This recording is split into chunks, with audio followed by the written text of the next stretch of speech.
Hello everyone, I welcome you to DigiVation live streaming. My name is Omoye Ihaza.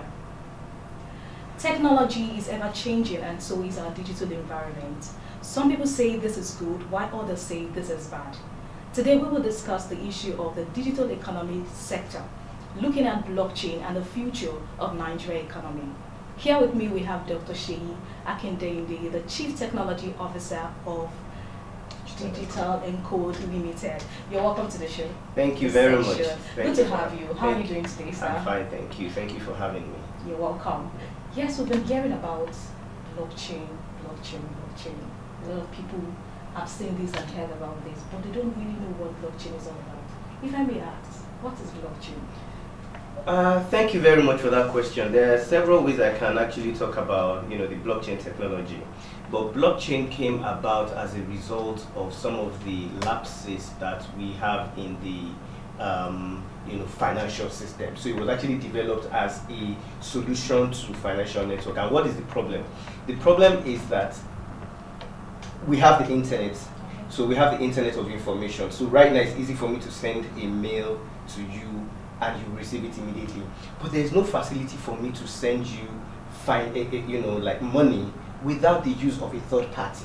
So if I have to send you money, I would depend on, say, a bank or a payment system. So somebody thought of it, and it was developed around the time of the financial crisis in 2008, where banks were collapsing. So somebody now thought about it and said, can't we find a way, since we have the internet that can move information, can't we leverage it to say, well, can I send you, funds from, say, you're in Nigeria here and somebody is in Ghana, and you receive it just the same way you receive an email, just the same way you receive, like you're broadcasting and people are seeing me without, so that was what came, brought about, the blockchain technology that now puts the power into the hand. So blockchain is actually the internet of value.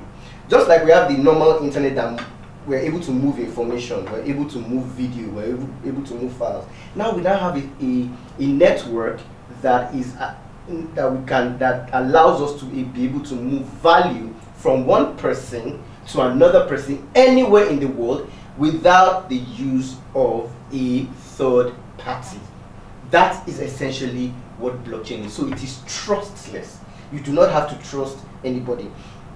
The way I would also explain it is, when you look at value, what is value? Value can be anything. So let's take money as value.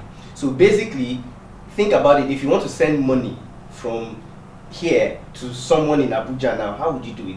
You log into your mobile app. And then, now guess what? What is really happening is that you're not moving that value. What you are moving is information. So you're sending an information to your bank to say, okay, debit this account.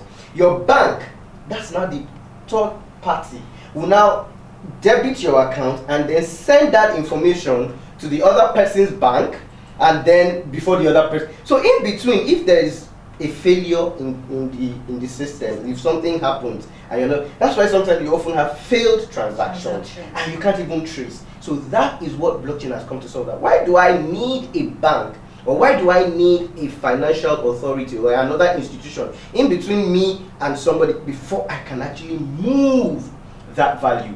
And every time that happens and there's a failure in that communication, you now have to call the bank to say, oh, I have sent this money, the person has not received it. So no, have you ever sent an email and you have to call maybe Google to say, oh, I've sent an email? No, because it is seamless, it's transparent, the protocols work. So the blockchain technology is actually a protocol for actually moving value from one place. That value, and every time that happens. Yes, now studies have revealed that blockchain technology has a fair share advantage beyond the creative world. Does that go beyond the financial sector? You've been talking about the financial sector, banking and the rest. So does this go beyond the financial sector? Absolutely. Now, you see, when blockchain came here, it had to have a use case. The first use case was obviously moving value. Now, and if you look at it, value can be just about anything to you. So right now, you can leverage blockchain, because what blockchain allows us to do now is allows us to look at basically any asset and give it value and tokenize it. So we can pick, say for instance, your certificate, Okay. which has value to you. Now, if you show me your certificate, now how do I know that your certificate is original? I'll have to contact your school and have to, maybe if they have a database. Now, blockchain now allows that same school to issue your certificate as a token that I can now trust. So when you show it to me, I will know. You can use it in just about any instance. That's why right now we have the development of Web3 technology. Web3 technology allows us to actually tokenize all the assets that we have. Another thing, for instance, if you look at the way the internet works, the internet is third-party based. Okay. So, say you want to log into, most times when you are online and you want to log into a website, it might tell you, oh, maybe you can use your Google account or your Facebook account or your Instagram account. Now, what is happening is that website is calling a third party, which is Google, to authenticate you. Now, but in the real world, we don't identify and authenticate like that. If you're driving, for instance, on the road and a policeman stops you, what do? And says, can you identify yourself? You identify yourself by bringing out your driver's license, which is with you. You are in custody of it. You don't have to contact the driver's license association to say, oh, the policeman has stopped me. Can you have it with you? So the blockchain allows us to now be able to tokenize something like a driver's license, something like certificate, something like land registries, something like anything that is of value that you can tokenize. It's like you can tokenize agreements, between two people that will be self-executing without a third party. You can, anything of value, any paper asset, any digital stocks, for instance, can be tokenized. Bonds, for instance, can be land registries. Anything of value at all can be put on the blockchain. And because it is trustless, you cannot counterfeit it. You cannot create, a fake of it. It allows us to put music, anything at all that you have that can attain any kind of value can be put on the blockchain. That's what that technology. Wow. It's really vast and interesting. Yes, absolutely. So what are the types of blockchain? I know there are different types and different ways you can use the information. So if you were to tell us the types, can you really? People often, there are different. To be honest, they always say there is the permissionless blockchain. Okay. The permissionless blockchain is open, just like we have the open internet. You can buy a computer today, go to an ISP, pay for data, and you're on the internet. It's permissionless. You don't need anybody's permission to go onto the internet. So there's blockchain like that you can use. So we have the Ethereum blockchain, we have Bitcoin blockchain. You can buy today, you can get a computer today or your mobile phone and you join. Now then there is what we call the permissioned blockchain. Now that is a blockchain that is run by organizations and all that you have to be a part of to be able to verify information, because the blockchain as well is decentralized. What do we mean by something that is decentralized? The way I can explain it again is through financial means. Now, most times we always think that, like as you are now, blockchain gives us, it allows us to demarcate between ownership and control. Now, if you go to a bank and you open a bank account and somebody pays you money, now that money is in the bank account. Now the truth of the money, the truth of the matter is that who owns the money that is in the bank account? Is it for you or is it for the bank? Now you see, the truth is, it is only when the bank allows you to use it. So that's why sometimes when the bank's network is down and you use your ATM card to go to an ATM machine and the thing says, oh, you cannot, at that point in time, even though the money is yours sitting in the account, but you cannot access it because the bank has not given you exactly to access, even though it is yours. So that means that at the end of the day, if you look at it, it's centralized because they now control when they can give you access. So for instance, they can tell you, oh, if you have £1 million in your account, you only have a limit of 100,000 naira per day. So they are controlling it. That is a centralized control. But for blockchain, it is decentralized. That means that at any point in time, you have access to your resource. There's nothing stopping. Nobody can stop you. Nobody can confiscate it. Nobody can take it away from you. It is, and you can use it as you please. So it is decentralized. It is not owned by anybody. It is owned by you. Secondly, The network we have now is, we call it pool. Now, pool simply means that access to that value, say in your bank account, is not solely restricted to you. Your bank, that's why at the end of the month, sometimes when you do transactions, you get an alert from your bank that you've been debited so amount. Now, who is doing the debit that you have not authorized? If you just wake up and you just say, oh, we've debited 3,000 naira for maintenance fees, it simply means that somebody else or some other mechanism is debiting you. So it's pool. Somebody can easily. That's why there's usually a lot of fraud where you sit in your house and you start losing money through another means that you have not authorized. But with blockchain is push technology. Blockchain is the digital equivalent of having cash in your pocket. Now, when you have cash in your pocket, and I give you cash is the only thing that that's why we call it a bearer instrument, because when it's not copy and paste. If I take out 1,000 naira from my pocket and I give it to you, it leaves my hand and it goes to you. Now the blockchain has now come to represent that. We didn't have that before, because when you make a copy of a digital asset prior to now, if I have a PDF file and I send it to you, I've only made a copy. I also have a copy. But you can't do money like that. But blockchain now gives us that platform it's not copy and paste. If I take out 1,000 naira from digital version of my physical asset, whereby once I move it from myself to you, we didn't have that. It's literally when you make a copy of a digital asset prior to now. So if I have, you cannot, and then you also, because it doesn't use the same system as username, I also have it uses signatures, and but blockchain now allows it simply means that you can't have digital and it kind of activity whereby because I move it from myself in blockchain, actually more secure. When you make a copy of a digital asset, actually more secure, and then you also, because it doesn't use the same system as username, I also have it uses signatures, and but blockchain now allows it simply means that you can't have digital and it kind of activity whereby because I move it from myself it's actually more secure. When you make a copy of a digital asset prior to now, and then you also blockchain I also have a lot of now let's talk about things like simply means that you can't have digital activity because blockchain when you make more you see everything an open ledger, and because the technology does not allow it makes use of tokenization. It makes use of something that they have that cannot so what we can typically use with that blockchain. So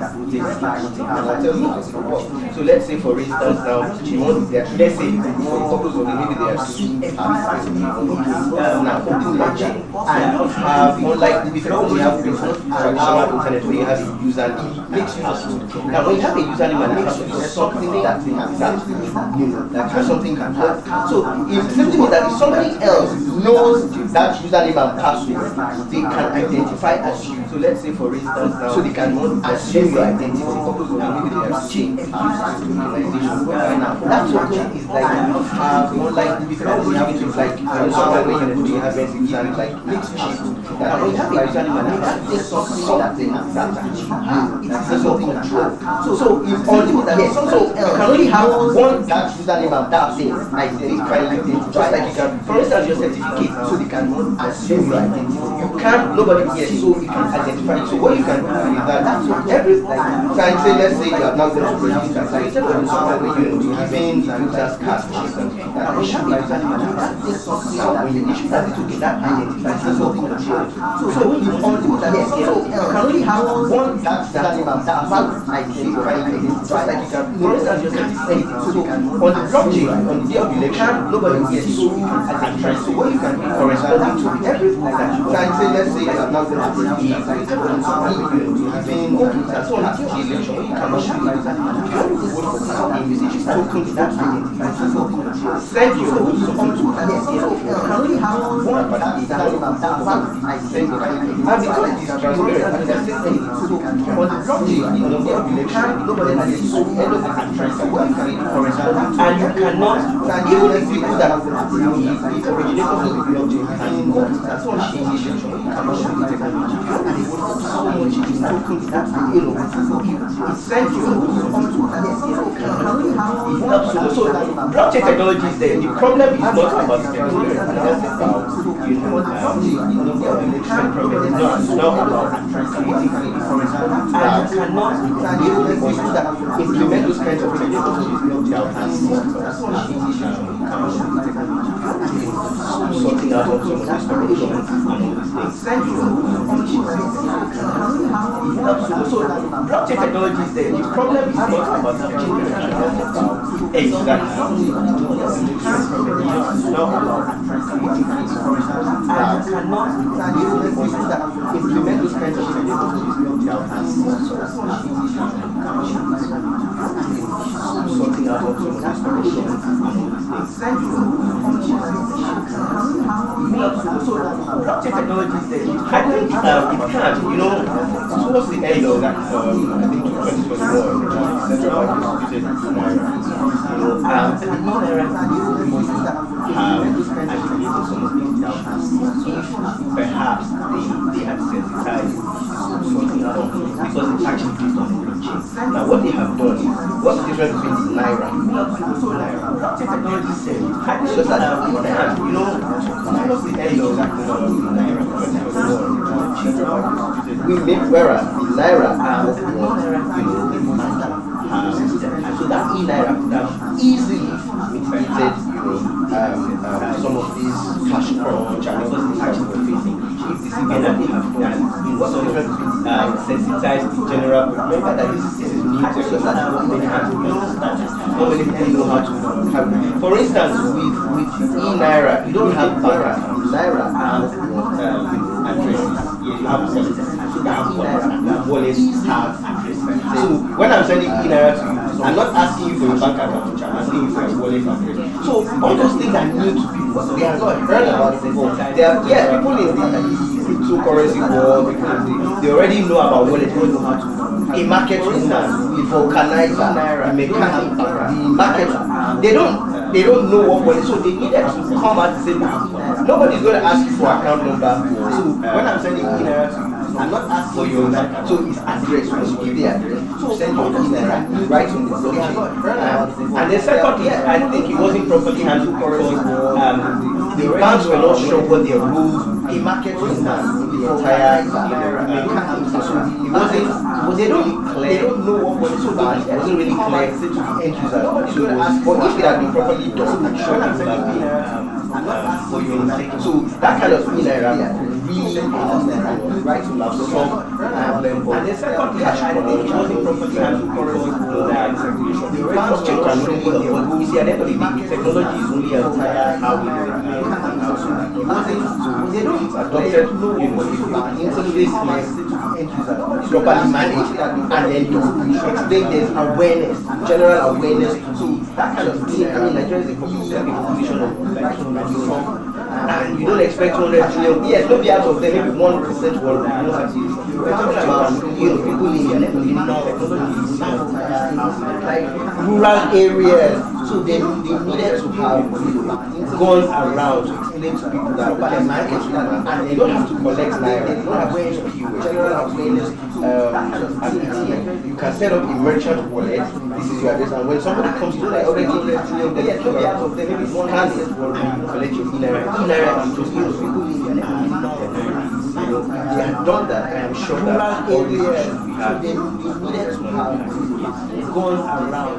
I'm just trying to understand how these things work. I wish every Nigerian or everybody out there will understand this. You can set up a merchant wallet. And also the CPS. When somebody comes to like already, they should know about that. They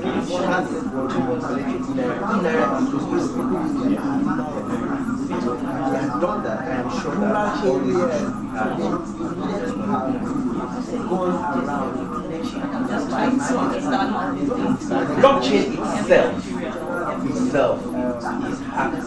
You can set because of the technology that is used. Like I said at the beginning, the technology of the internet is username and password. So it lends itself to things like identity.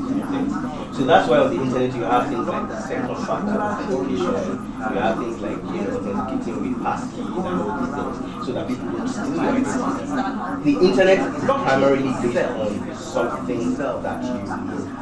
And anytime you have security based on something that you know, like somebody has access to that thing, then they can identify it. The blockchain it doesn't make you that's why something that it makes use of like its signature, so it makes use of keys, public and private. So the blockchain internet itself primarily secure. However, there are people that are building applications that are interfacing. There are people that are writing smart contracts. That smart contract is essentially like a legal contract that is now put like code. So if you write a smart contract that is vulnerable, it can also be hacked.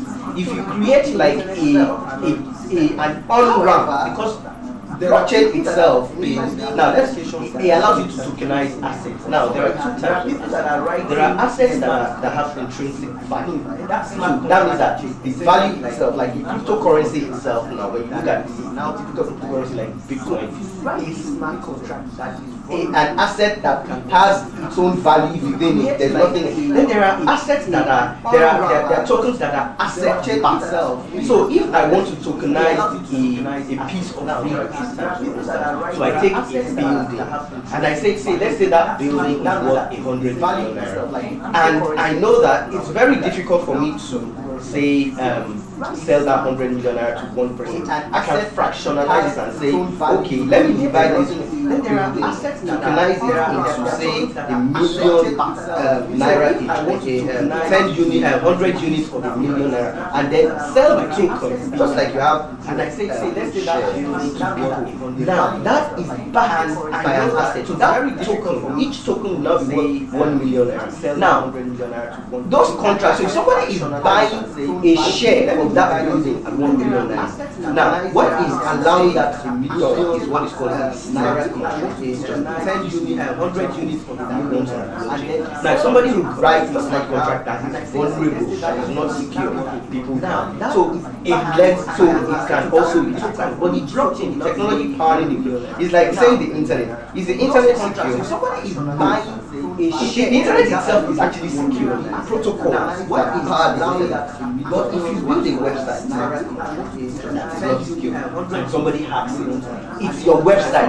It's not that the internet is not secure. It's that your own particular website is insecure, and they will deal with that. It doesn't mean that the internet itself is insecure. That's what is the internet secure. That's essentially how it is. So the internet blockchain technology is very secure. However, people that build on it and write vulnerable code, they can be hacked. People that build applications that interface with the blockchain, internet your own particular website. And obviously, you see, and any piece of technology can be that the internet itself and it's hacked. So as good as the blockchain, that's essentially how it is. So tokenized assets are as good as cryptocurrencies are. People can leverage them to do money laundering, people that build applications that which is why I just read this morning that it just passed the federal government has passed a policy on blockchain adoption of technology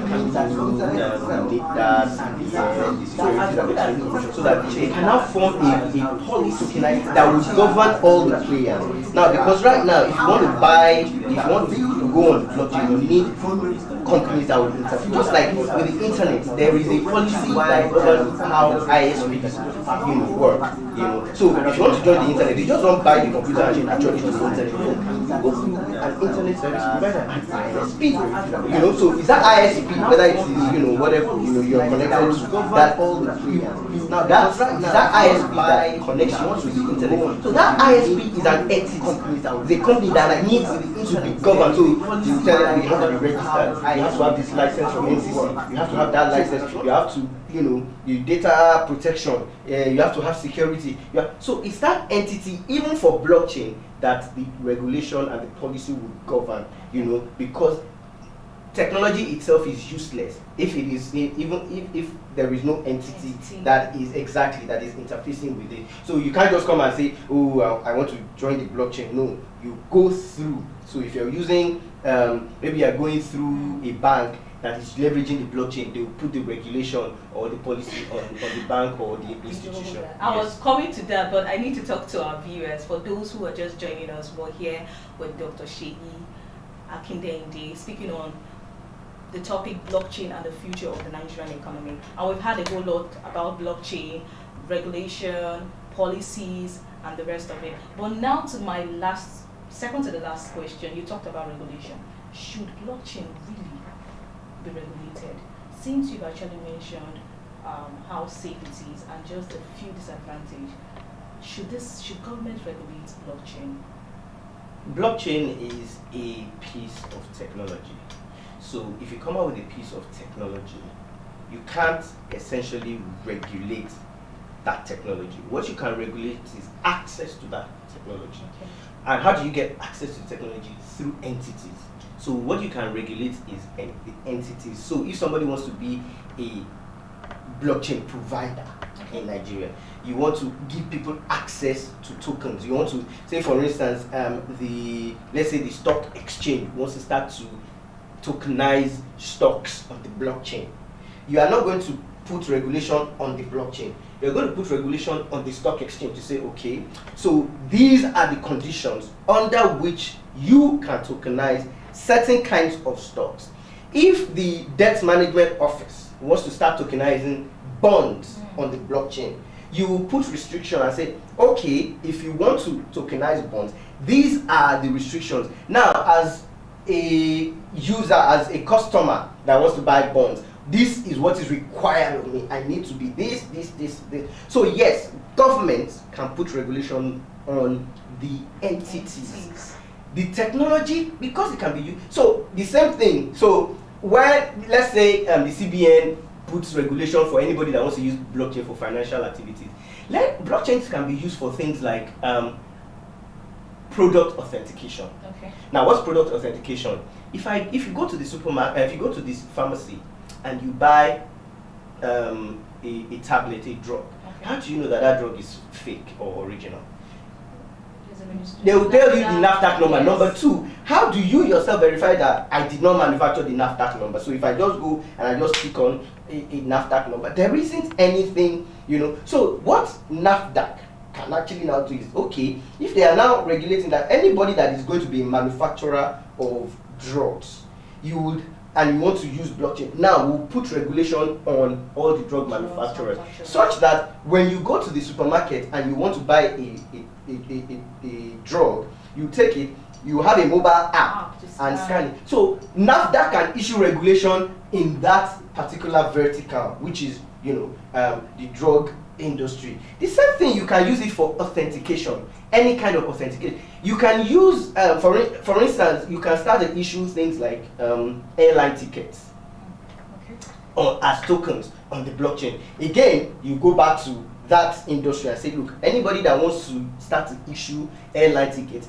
these are the laws and regulations and things they need to put in place to be able to do that. That is what you can do. But to regulate, you can't put a piece of, because any piece of technology can be used to, just like on the internet, you can't regulate the internet. You can't put the same internet that you use to browse, to look for that information, we're using to broadcast, somebody else is using to do scam. So what you can do is, you now put regulation in place that, look, if anybody uses this internet to commit an offense, these are the penalties. And because at the end of the day, if you can't, the reason why you can't put the regulation on technology is, if technology itself is not a living thing, is a platform. There is no, you can't arrest technology. You can only arrest human beings. You can only jail human beings. So that's why you put the regulation on the partakers, on the entities there. So regulation is welcome. Regulation is is something. Policies are things that would govern. Without policies, really, anybody can misuse anything, for anything. So that's why, welcome regulation, and it's good that the federal government is already looking at it and trying to, put a certain semblance of regulation and policy in place in that sector, and everybody can now say, oh, so if I want to use this for this, I can. These are the things, the rules I have to follow, and if I don't follow the rules, these are the penalties I'm going to pay. Yeah. Right. You mentioned before we went out for the short break that you saw in the news that blockchain, the government have brought in NITDA and the rest of them, some entities that would work on this blockchain level. Do you think that is a welcome idea? It is a welcome idea because you need to put regulation in place. Otherwise, people are going to scam other people and there won't be any, think about it now. There was around 2 or 3 years ago when government came out and told banks not to interface with cryptocurrencies because people can easily defraud. How do you, as it is now, if you want to get into cryptocurrency, you can't just go and, you have to go through an exchange. You have to give somebody your fiat currency, Naira, say, okay, I want to buy, say, Bitcoin or Ethereum. So if you give somebody Naira and the person doesn't give you Ethereum or Bitcoin, who are you going to report to? Nobody. So, but if there is regulation and government says, look, if you want to be a cryptocurrency exchange, if you want to be a virtual asset creator, if you want to do a coin offering, these are the companies there. These are, so if you give that company money and they don't give you back your digital asset, then there are bodies you can explain it, just like your bank. If you want to transact with your bank today and you get to your bank, there is central bank that you can go to. There are, there is the Consumer Protection Council that you can also, go to, and then you report to them and they take up your case. So that is what policy will do. That's what regulation will do. That's what bylaws will do to help the consumer know that, okay, at least if anything goes wrong, I have a sort of safeguard to it is sort of welcome. I like the idea of it. I mean, blockchain technology in this part of the world, in the forget what the Western world is, they don't have the kind of issues we have. We don't have the kind of issues they have. They are still talking about legitimizing LGBTQ and all that. That's the problem they have. Our own problems are more fundamental. How do we get people? How do we drive financial inclusion? How do we drive, even blockchain itself can be used as a fraud safeguard online, because when you start to tokenize, I read last week that Rwanda started issuing digital IDs. How do you issue digital IDs without blockchain? You need, I just talked about driver's license. You need something like that would be unconfiscated, like that would be that cannot be counterfeited, that cannot be seized. That is how to do it. So you can leverage the blockchain, because blockchain fundamentally, by design, is open to things like decentralized IDs. Is open to things like verifiable credentials. Your school, your university can start to issue certificates to students that all of a sudden you find out that when we have politicians and they are saying, oh, are you sure they went to this university? And now, with a verifiable credential, it will be all the person needs to do is just to point to where on the blockchain it was issued, and it will be easily verified because the school signature will be there, digital signature will have attested to it that this person went to this school at this time and he did this course and he came out with this thing easily on the blockchain. That's what the blockchain does. Anywhere you have a man in the middle, anywhere you don't trust, that's why you see the only mechanism, I always tell people that the 1,000 naira in your pocket is better than the 1,000 naira in the bank. Why? Because the one in your pocket is a bearer instrument. If all the banks in Nigeria collapse today, the 1,000 naira is still in your pocket. You can use it. Secondly, if you go to the market, you have never met the market woman before, you want to buy something, she doesn't need to trust you. She doesn't need to know who you are. Once you give her the 1,000 naira, she accepts it. Why? Because it's a bearer instrument. She doesn't need to know she doesn't even need to know the source of the 1,000 naira, whether you picked it up from the floor, whether it was given to you, whether it was dashed to you, whether you stole it, whatever. The trust is in that asset. That's why it's called a bearer instrument. It says what? Give to the bearer. That means that you are conferring onto the bearer the value of that thing. Now, but when you have a bank and then you go to the market and you have bought something and you put your POS, your ATM card in your POS, and the thing doesn't go with the market woman. She doesn't know whether you really have the money in the account. She doesn't know, so she's not going to give you the goods. You know, so when you have, so if you can tokenize that, if you can bring, the problem with bearer instruments is that you need to be in the same proximity, in the same close proximity as the person. You see, bearer instruments, you don't need trust. If I give you 1,000 naira now, there is no clearing, there is no settlement, there is no authorization. That transaction itself settles itself. You know, I give it to you, you accept it. But when you have to go and pay via ATM card, there is authorization, there is clearing, there is settlement, there is reconciliation. So a lot of those merchants don't get value for whatever product until, you know, maybe at a later day, because all those things have to be done. What blockchain has now come to do is now come to represent that bearer instrument, so that when I send you a digital asset, it assumes finality. That transaction is final. You don't have to trust any other person other than, you know, just the same way cash is. So it's like an electronic form. So which is why it's now, the usage is now in the future, we are all going to have tokens. We're all going to have, you know, everything we're going to use is it's going to be with us. Now, secondly, with blockchain, you don't have issues with privacy protection. Now, as you are now, somebody can access your Gmail and then have every information about you, access your bank account, because it's full.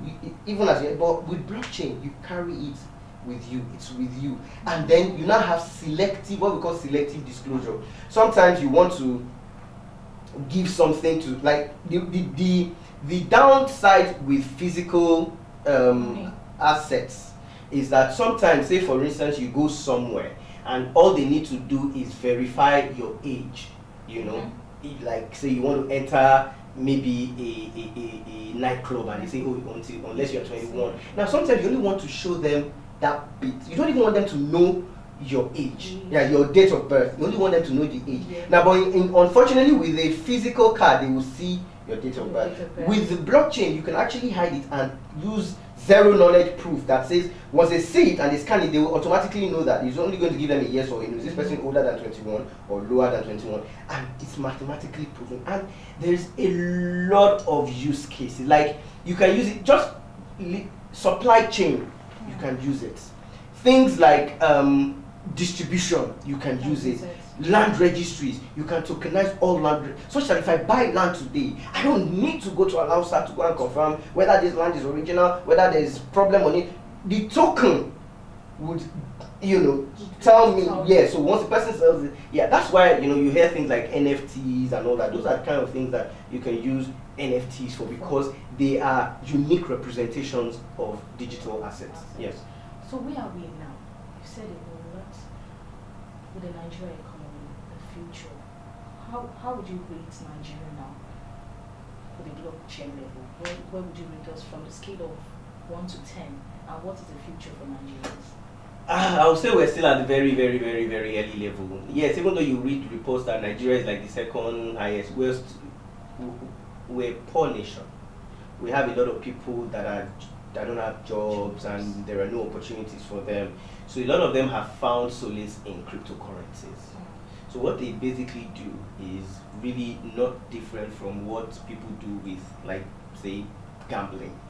You know, so people have seen it as an opportunity to trade, you know, buy and sell. But beyond that, we are not using the technology itself. Now, you see, the beauty about when you use any technology that works is that it obscures you from knowing that technology. If you pick up your phone and you take WhatsApp and you use it to WhatsApp me, you don't care whether you are using a broadband or you're using a Wi-Fi or the kind of internet you're using. You just know that you pick up your phone, you send WhatsApp, and it gets to me. Whether you are using your 3G or 4G or 5G or Wi-Fi, or that's the internet. The same thing should happen to blockchain.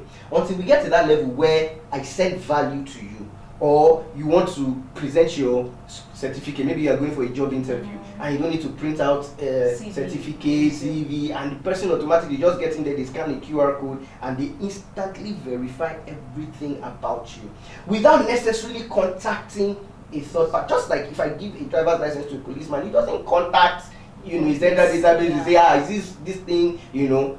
The same thing. So once we get to that level, and we're getting there, people are already using it for, I know people are using it for, to tokenize land registries. Another thing blockchain can do is it can bring liquidity to an otherwise illiquid market. Now, what do I mean by that? If you look around certain parts of the island, you see a lot of buildings. People are developing, but people aren't buying those buildings.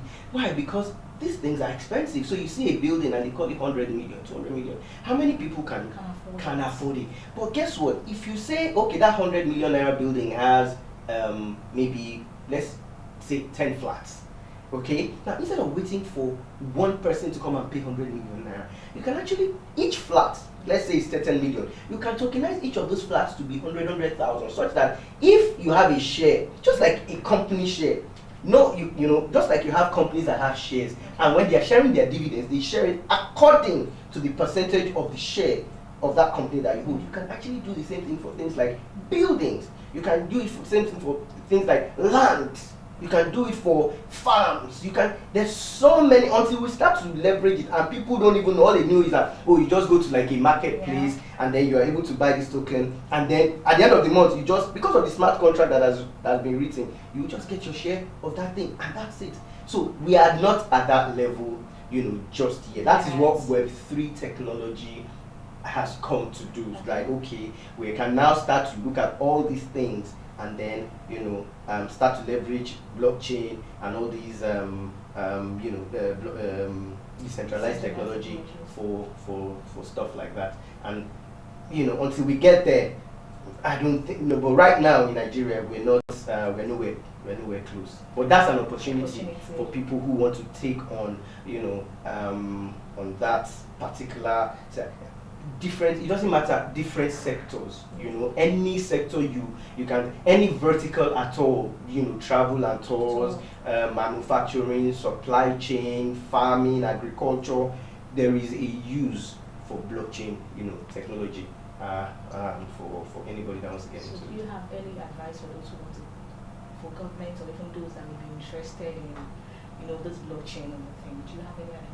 The advice is for them to understand their industry enough to know how, blockchain has come here to stay. Yeah. Now, for instance, we have an organization where, I'm invested in an organization where we're using blockchain for things like online authentication, online security, so to protect access to,